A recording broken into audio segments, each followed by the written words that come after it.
who I just heard, speaking of chill, I heard the WWE or WWF or some sort of wrestling group did a crossover with Scooby-Doo. And I have not seen it, and I never heard of it. And when you were talking there, it just brought that up in my mind. Don't know why. Okay. So any possible natural segue into our next segment is gone forever. So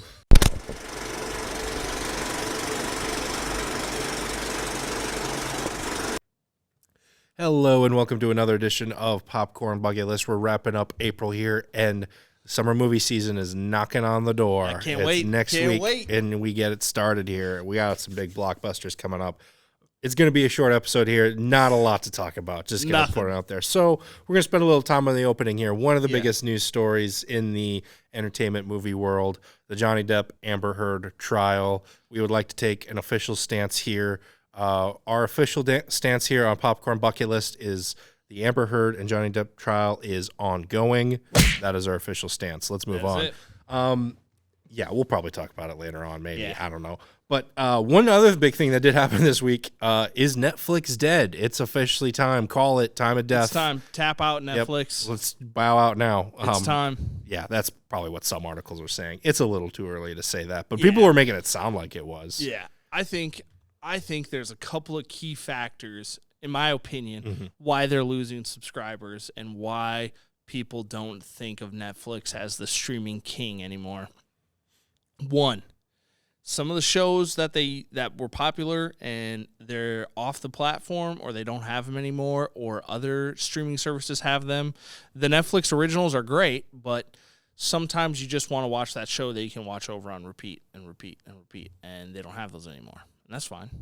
And the second thing is they announced they're going to crack down on people password sharing. No. Bad. Bad, Netflix. Don't do that. Because I'll tell you what, I may or may not know somebody who may or may not be sharing passwords. And I guarantee you, if they can't share passwords anymore, that person's not going to pay for Netflix anymore. Because there may have been an exchange going. And if you can't provide this, then they can't provide that. I think them cracking down is going to lose people. Because if you are sharing a subscription with another person, and now that person can't watch it, so they're not going to pay 6 months for it, then that person might not just say, you know what, it's not worth it. I'd rather go to, it's not worth the trouble. Yeah. Usually I'm the one who's getting like, I don't let it out, man. I'm chill this week. I've been really angry the past few weeks. I feel like just trying to chill. Trying to be chill here, and man. I'm trying to shut Netflix down. Trying to be, all cool and everything, and then something will come up and it'll be like, this is an abomination. But with that, let's move into the weekly preview. We got one thing here to talk about. And I'm so glad it's this movie, though. I don't remember. Do you remember what? I'm trying to remember. I'm trying to dig into the banks of my memory here to see if I can figure out what the movie is called. I don't remember. I don't remember either. Here, let me look at my computer screen that's been open this whole time. Yeah, check that. Oh, it's Memory. Oh, there we go. Shoot, how do we forget that? And the award for one of the dumbest bits we've ever done on this show goes to... That was not planned, by the way. That was improv right there. I couldn't remember. That was okay. Now you're pushing it. It's another Liam Neeson action movie. It's there's like one of these every month. Chill, Nick. I'm chill, Nick. This week I'm chill. I just got one question for you, man. It's like, how does he find time to do all these? Yeah, I don't know. Making a movie takes a lot of time, and there's like 3 Liam Neesons so far this year. Yeah. We're only 4 months into the year. And especially, even though there might not be a whole lot of CGI, but there's a lot of action sequences, those take time. Those take time to make. Do you remember, have you ever seen the bit on SNL, the In the Cage with Nick Cage, where they brought Nick Cage on with Andy Samberg, who was playing Nick Cage? And the whole joke was that they cloned themselves so they can be in as many movies as possible. Are we sure they didn't do that with Liam Neeson at this point? They might have. Are there multiple Liams out there right now? There could be. Anyway, so Memory. He plays a hitman, I believe. It seems like he has some memory issues where he has to take medication. So sometimes the next day he'll be like, wait, was I in this room before? And then all of a sudden he's like, oh yeah, I carried a hit here or whatever, like in this room. I don't know.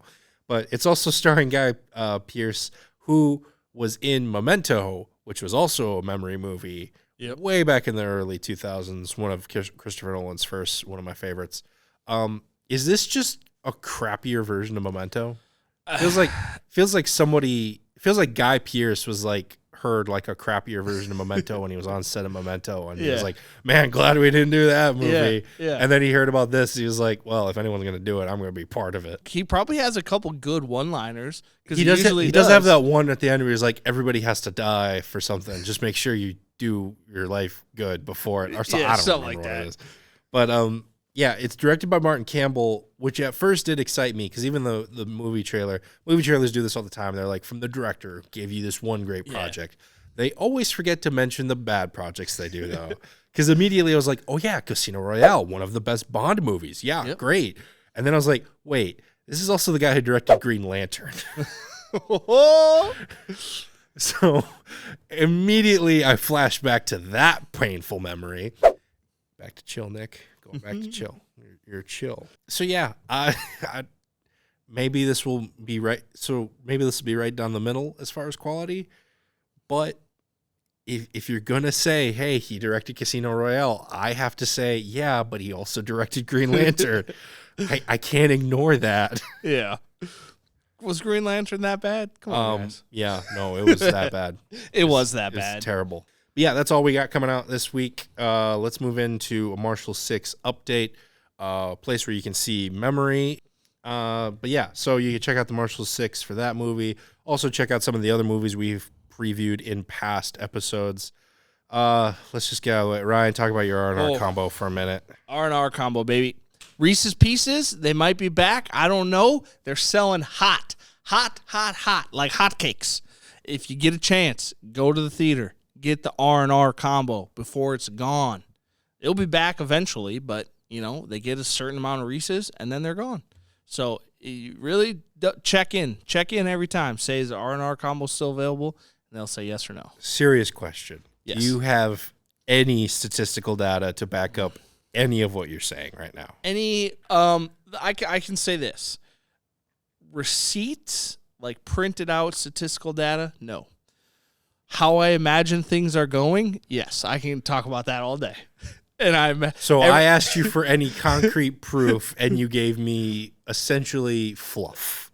Correct. This is like if I ordered concrete for a new sidewalk, and you roll in with marshmallows. Yep. Yeah, go ahead, walk on that for a little bit, see how it works. Just pat it down. After enough times, it'll be hard. You'll be fine. Yeah, whatever. Let's move into some number one recommends. I know you're really excited about yours, so I'm going to let you go first. What do you got to recommend this week, Ryan? Ooh.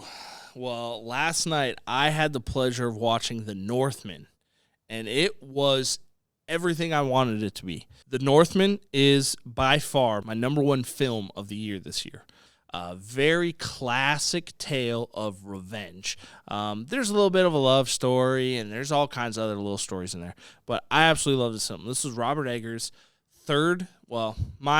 his third big film, I guess. First, he came onto the scene with The Witch with Anna Taylor-Joy. She killed it in there. Then he bounced down to The Lighthouse. The reason I say bounced down was because it's two people. Smaller crew, smaller cast. Lighthouse, another fantastic film, but I think this is one of my favorite films of his so far. Alexander Skarsgård is dominant. He is scary. He's brooding. It's a wonderful film, and it's bloody. It's brooding. Its cinematography is awesome. The camera motions in here are spectacular. The violence is pretty good. I highly suggest it if you like those kind of sorts of films. Definitely check it out. If you're into Northern mythology or Norwegian mythology, Norse mythology, check it out. It's worth it. It's fun. It's a great ride. So my recommend, I got a little short one here. When the latest Fantastic Beasts movie came out, I was rewatching a few of the old Harry Potter films because I was making my ranking of best ones. One that I think people sleep on a little bit, and I'm gonna defend this. I'm gonna die on this hill. in my rankings, I had Order of the Phoenix as my number 2, like, of the Wizarding World movies. I really truly think this is one of the best Harry Potter movies. Okay. And I'm recommending Harry Potter, Order of the Phoenix. It has some of the best Harry moments, as in, like, he actually contributes to the story. Stuff just doesn't happen around him, and then he kind of lucks his way out of it at the end. Yeah, I feel like that was kind of the problem with a lot of the ones, at least a couple of the ones. Yeah. Yep. But here he's teaching the students, and, like, they're like, this is some of the best, like, spell work between all of them. The ending scene when they're in the prophecy in the Ministry of Magic is some of the best action the series has ever presented, especially the fight between Dumbledore and Voldemort. I mean, yeah, Umbridge. It takes a special character to be hated more than the Dark Lord. But, man, do I hate that character. But I love to hate that character. Yes. She's so evilly written. So, yeah, that's my number 2 of all time. I feel like not a lot of people talk about that one, to be honest. Well, that's going to do it for us here on this short Popcorn Bucket List. Be sure to check out the Marshall 6 Theater website for Showtime updates as far as what sort of things they've got going on there.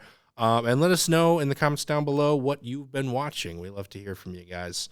For myself and Ryan Meyerberg, would like to thank you so much for watching, and we will see you at the movies.